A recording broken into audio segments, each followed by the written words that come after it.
The birthday trip that turned into a trap. The verdict came down like a final door slamming shut. 4 men were told they would spend the rest of their lives behind bars for the murder of Jacksonville rapper Julio Foolio. But inside the streets, inside the blogs, and inside the prison rumor mill, people were saying the sentence was not the only consequence waiting for them, because this was never just a court case. This was a story about fame, revenge, social media, street politics, and one birthday trip that turned into a nightmare nobody could rewind. It started with what looked like a celebration. Julio had traveled from Jacksonville to Tampa to celebrate his 26th birthday. He was posting like an artist enjoying his moment. Pool party clips, nightlife updates, hotel moves, and messages to his fan. To outsiders, it looked like another rapper turning his birthday weekend into content. But to people watching closely, every post was also a signal, and that signal may have been dangerous. Julio had a massive following, and when he advertised a pool party on Instagram, fans were excited. But not everyone watching was a fan. Some people were studying the updates, some were tracking the movements, some were waiting for one mistake. Later that night, Julio posted that police had removed him and his crew from an Airbnb. Then came the most dangerous part. The party moved to another location. That single update changed everything. According to investigators, suspects were seen following Julio from place to place throughout the night. The celebration became a trail. The trail became evidence. And by the early morning hours, the same online world that helped build Julio's fame became part of the story that prosecutors would later use in court. He had gone to Tampa to celebrate life.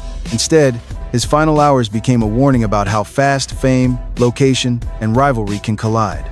And before we go deeper, tell me where you're watching from. If you think social media has become too dangerous for celebrities, comment 1. If you think the streets were already watching before the posts, comment 2. And if you follow stories like this, subscribe now, because this case only gets darker from here. When the internet became a map, the most chilling part of this story is not just that Julio was followed. It is how normal everything looked before the danger became clear. To fans, his posts were entertainment. To bloggers, they were updates. To his supporters, they were proof that he was outside, moving, celebrating, and still living with the confidence that made him famous. But to investigators, those same posts later became something else entirely. A digital timeline. Every clip mattered. Every move mattered. Every change in location mattered. Tampa police said Julio had posted his location multiple times throughout the night. That detail became a major part of the investigation because the suspects did not need to guess where he was. The public trail was already forming online. And in a world where rappers live under constant attention, that kind of exposure can turn celebration into vulnerability. The birthday weekend had started with energy. Julio was in Tampa, away from Jacksonville, but not away from the tension that had followed him for years. His name carried history, his music carried conflict, his online presence carried weight, and whether people loved him or hated him, they were watching. That night, the watching became tracking. Authorities later described how people connected to the case followed him through the city. Clubs, parties, hotel movement, the late-night shift from one location to another. It was not random, according to prosecutors. It was calculated. The suspects allegedly moved with purpose, waiting until the right moment. And that is what makes the case so disturbing. It was not just a sudden act in a parking lot. Prosecutors presented it as a planned mission, one that started long before the final scene. Behind the music, behind the Instagram stories, behind the birthday celebration, a much darker operation was allegedly unfolding. For years, Julio had been one of the most controversial voices from Jacksonville's rap scene. His lyrics, rivalries, and public image made him a central figure in a city where music and real-life conflict often overlap. That history made his movements dangerous. That history made his posts risky. And that history made one birthday trip feel like more than just another night out. By the time the sun came up, the internet had already done what it does best.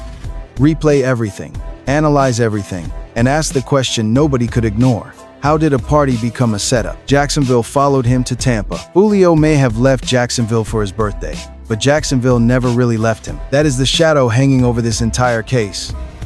Tampa was supposed to be neutral ground, a different city, a different weekend, a chance to perform and celebrate away from home. But the rivalries connected to Julio's name were not limited by city lines. They traveled with him, in songs, in comments, in old headlines, in every viral clip that kept the conflict alive. For years, Jacksonville's rap scene had been viewed by fans as one of the most intense and emotionally charged scenes in America.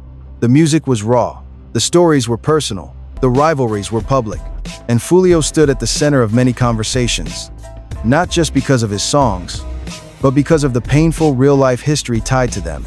That history made him famous.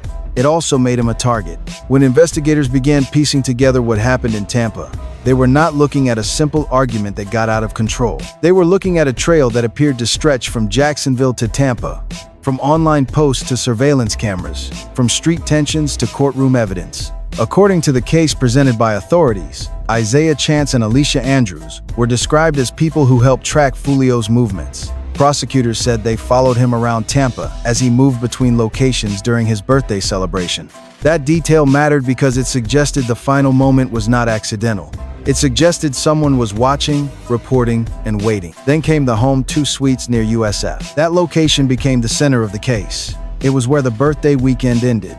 It was where investigators said the suspects caught up with Foolio. It was where the story moved from rumors and posts to police tape, surveillance footage, and eventually a courtroom. In the aftermath, fans kept asking the same question.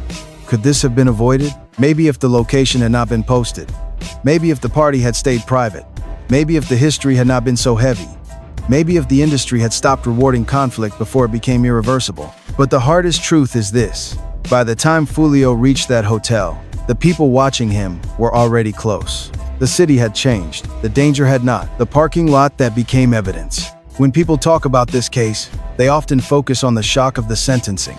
But the reason prosecutors were able to push the case so far was because of what happened after the shooting. The evidence started stacking up. Surveillance footage became one of the most important pieces. Cameras captured movement, vehicles, timing, people arriving and leaving. In a case like this, every second matters because prosecutors do not just need to tell a story, they need to prove it. And in court, the story they built was clear. Foolio had been followed. His location had been monitored. The suspects had traveled with intention. The attack was not presented as a random moment. It was presented as the final step in a plan. Authorities later identified several people connected to the case. Isaiah Chance, Alicia Andrews, Sean Gathright, Davion Murphy, Rashad Murphy. Each name carried a different role in the version of events described by prosecutors. Chance and Andrews were described as lookouts who helped follow Foolio's movements. Gathright and the Murphy brothers were accused of being directly involved at the hotel parking lot. The prosecution argued that the group moved together with a shared goal. After the shooting, the pressure on law enforcement was immediate. Foolio was not just another local artist. He was a nationally recognized name in rap culture. His death made headlines. His fans wanted answers. His mother wanted justice. The internet wanted names, and Tampa and Jacksonville authorities had to move fast before the trail went cold.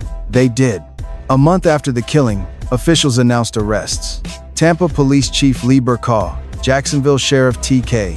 Waters, and Hillsborough County State Attorney Susie Lopez stood before the public and laid out the early framework of the case. 3 suspects had been arrested first: Isaiah Chance, Alicia Andrews, and Sean Gathright. The message was clear.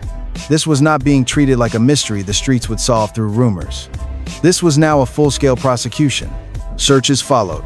Evidence was collected. Investigators looked at vehicles, phones, weapons-related items, location data, and the movement of the suspects. Every piece became part of a larger picture. The parking lot was no longer just the place where Foolio's life ended. It became the place where the case against his accused killers truly began. The woman at the center of the first trial. Before the 4 men faced their final judgment, one name moved through the court system first: Alicia Andrews. Her role became one of the most debated parts of the case because prosecutors did not portray her as one of the shooters. Instead, they argued that she was part of the plan. That made the trial complicated, emotional, and heavily watched. The prosecution said Andrews traveled from Jacksonville to Tampa with Isaiah Chance and others. They argued that she helped track Foolio's location and acted as a lookout. But Andrews pushed back. She said she did not know there was a murder plot. She testified that she believed the trip was connected to repairing her relationship with Chance. That defense created a major question for the jury. Was she a knowing participant in a deadly plan, or was she someone caught inside a situation that became much bigger than what she understood? Prosecutors admitted she was not a gang member, but they still argued that she was involved. They said her connection to Chance and her presence during the trip mattered. They said the group's movements showed coordination. They said she played a role even if she was not the person who carried out the final act. The jury did not fully accept the prosecution's most serious framing. Andrews had faced a first-degree murder charge, but she was convicted of the lesser charge of manslaughter. That decision showed the jury believed she had responsibility, but not exactly in the way prosecutors had first described. Then the case took another strange turn. After her conviction, Andrews challenged the judge's conduct, arguing that the court had shown hostility toward the defense. The judge was removed from her case, and the process continued under a new legal atmosphere. But even with that development, Andrews still faced serious consequences. When she appeared in court for sentencing, one detail caught massive attention online: her expression. People reacted strongly to images of her smiling, while others in the courtroom were processing the pain of Foolio's death and the weight of the case. To some, it looked cold. To others, it was just a misunderstood moment. But in the court of public opinion, that image stuck. Andrews was sentenced to prison, and with her case settled, all eyes shifted to the 4 men accused of carrying out the deadliest part of the plan. 4 men facing the biggest decision of their lives. When Isaiah Chance, Sean Gathright, Davion Murphy, and Rashad Murphy walked into court, the stakes could not have been higher. This was not just about prison time. Prosecutors were seeking the death penalty. That meant the jury was not only deciding guilt, they were potentially deciding whether these men would live the rest of their lives behind bars or face the most severe punishment the state could ask for. The defense teams knew what they were up against. The prosecution had surveillance, digital records, testimony, and a narrative that connected the men from Jacksonville to Tampa.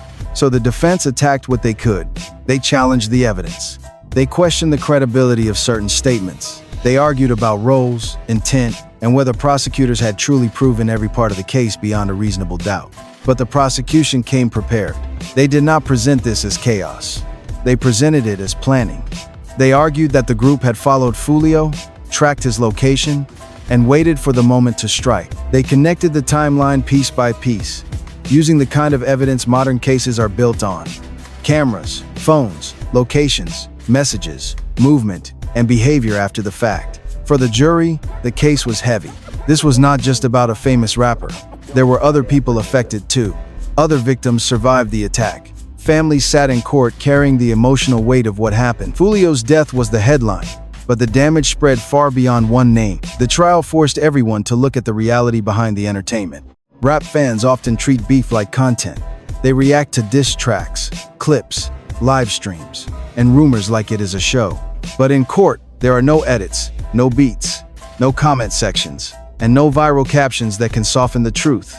There are only consequences. By the end of the guilt phase, the jury delivered a devastating decision. All 4 men were found guilty of first-degree premeditated murder. They were also found guilty of other serious charges connected to the attack. The courtroom shifted immediately. Now the question was no longer whether they were responsible. The question was how they would be punished. And for a moment, the entire case balanced between death row and life without parole. Life without parole. After the guilty verdicts, the courtroom entered the penalty phase. This was where prosecutors pushed for the death penalty and defense attorneys fought to keep their clients alive. The emotional pressure was enormous. The prosecution argued that the case was planned, targeted, and devastating. They wanted the jury to see the crime as calculated and severe enough to justify the harshest possible punishment. The defense, meanwhile, asked jurors to consider mercy, background, age, influence, and the possibility that even people who make terrible choices should not be reduced to the worst moment of their lives. That is the tension of a sentencing phase. It is not simple. It is not clean. It forces ordinary people on a jury to sit with extraordinary consequences. In the end, the jury did not recommend death. Instead, all 4 men were spared death row and moved toward life without parole. Then came the formal sentencing on the 22nd of June 2026. Isaiah Chance, Sean Gathright, Davion Murphy, and Rashad Murphy appeared in Hillsborough County Court before Judge Michelle Cisco. The final result was clear and irreversible: life in prison without the possibility of parole for the first-degree murder conviction. But that was not all. Additional sentences were added for other counts. Chance, Davion Murphy, and Rashad Murphy each received another life sentence for conspiracy to commit murder. Davion and Rashad Murphy received additional life sentences for attempted murder count. Gathright received decades more for conspiracy, and attempted murder counts. The meaning was simple. They were never coming home. No more music dreams, no more street status, no more Instagram posts, no more celebrations, no more freedom. Whatever they thought would be gained from that night was gone forever. Then, before the final gavel, the men were allowed to speak. And that is when the story took on a different tone. Isaiah Chance delivered one of the most direct messages. He said it was not worth it. The dissing, the beefing, the violence, the whole cycle, not worth it. Coming from someone who had just been sentenced to spend his life in prison, those words hit different, because sometimes the lesson arrives only after the door has already closed. And in that courtroom, the door closed for good. The message nobody wanted to hear too late. The most haunting part of the sentencing was not just the punishment, it was the regret. When people hear defendants speak after a verdict, they often expect excuses. They expect denial. They expect anger. But what came through in parts of the courtroom was something more complicated. Young men realizing that the image they once protected had cost them everything. Isaiah Chance's words stood out because they sounded like a warning to the next generation. He talked about being a rapper from the same city as Foolio. He talked about beef, dissing, and violence. He asked the question that should have been asked years earlier. For what? That question sits at the center of this entire story. For what? For clout? For reputation? For old wounds? For songs? For comments? For people online who will move on to the next story the moment the next headline drops? That is the tragedy of cases like this. The internet watches, reacts, argues, and then scrolls away. But the families do not scroll away. The mothers do not scroll away. The people in prison do not scroll away. The people lost do not come back. Julio's mother had reportedly worried about his safety and wanted him to step away from rap because she feared where the lifestyle and conflict could lead. That detail cuts deeper after everything that happened. She saw the danger before the final chapter arrived. She begged for a different path. But fame, pride, trauma, and street expectations can create a storm that is hard to escape. Julio's fans saw him as fearless. His rivals saw him as a symbol. The blog saw him as content. The system saw him as a victim after it was too late. And now the men convicted in his murder are symbols too, not of power, but of consequences. The courtroom message was painfully clear. The same culture that can make a young rapper famous can also place a target on his back. The same lyrics that create attention can deepen wounds. The same online posts that build a brand can expose a location. And the same street loyalty that feels powerful in the moment can end with a life sentence. By then, the warning was real, but it had arrived after the damage was already done. Rumors from behind the walls. After sentencing, the official case had an ending. 4 men received life. Alicia Andrews had already been sentenced. The court had spoken. The headlines were written. But outside the courthouse, another story began spreading. Rumors started circulating that the convicted men were facing pressure behind bars almost immediately after the verdict. Some online voices claimed that Foolio's allies had already made their presence felt. Others said the claims were exaggerated, just another wave of prison gossip turned into content. And that is important. Rumors are not evidence. But the fact that people believe the rumors so quickly shows how much tension still surrounds Foolio's name. Even after death, even after court, even after life sentences, the story did not feel finished to the streets. It felt like another chapter in a larger conflict that had been building for years. That is the dangerous part. When a case becomes bigger than the courtroom, people stop looking for justice and start looking for payback. They stop asking what can heal a community and start asking who is next. And that mindset is exactly how these cycles keep repeating. Julio's murder was not just a rap headline. It became a mirror held up to a culture where pain is packaged as entertainment, where real grief becomes viral debate, and where young artists are often pushed to turn trauma into content before they ever get a chance to escape it. The life sentences closed the legal chapter, but they did not erase the larger problem. Jacksonville still has wounds. Families still have empty chairs. Fans still replay the music differently. And every young artist watching this story has to decide what lesson they are going to take from it. One lesson is about privacy. Never let the internet know every move. Another lesson is about pride. Not every insult needs a response. Another lesson is about survival. If the environment around you is built on conflict, leaving that environment may be the only way to live long enough to become more than your past. Because in the end, the courtroom proves something brutal.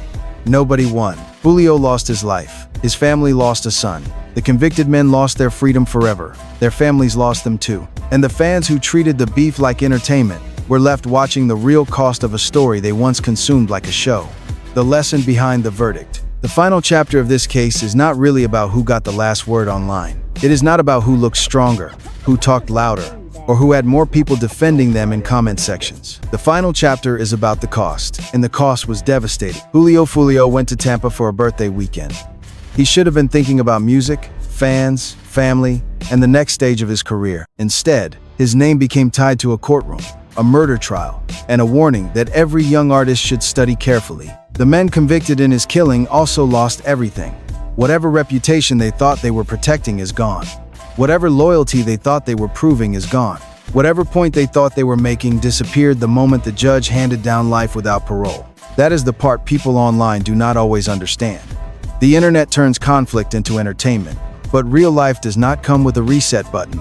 A song can be replayed, a video can be deleted, a post can be edited, but a lost life cannot be restored, and a life sentence does not disappear when the trending topic changes. Strategically, this case shows how dangerous public movement has become for celebrities, especially rappers whose names are already connected to real-life tension. Privacy is not weakness. Moving quietly is not fear.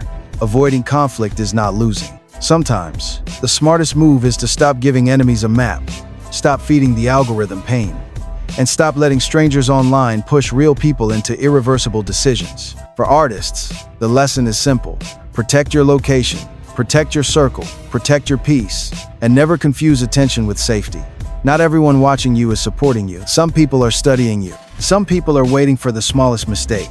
For fans, the lesson is even deeper. Stop treating real beef like a TV show. Stop cheering for conflict that can destroy families. Stop rewarding pain just because it sounds exciting over a beat. Behind every headline is a mother, a father, a child, a friend, and a community that has to live with the aftermath. And for the streets, the message should be clear. Nothing about this was worth it. Not the dissing, not the pride, not the revenge, not the online applause. Nobody walked away better. Nobody walked away free. Nobody walked away whole. The only thing left now is the lesson. Choose distance over drama. Choose growth over revenge. Choose life over pride. Because the strongest person in the room is not always the one who reacts first. Sometimes, it is the one who walks away before the situation becomes a headline. If this story made you think differently about fame, rap beef, and the danger of posting every move online, hit the like button, share this video, and subscribe for more stories that go deeper than the headlines. Comment 1 if you believe artists need to move smarter. Comment 2 if you believe fans need to stop fueling these beefs. And tell us where you're watching from.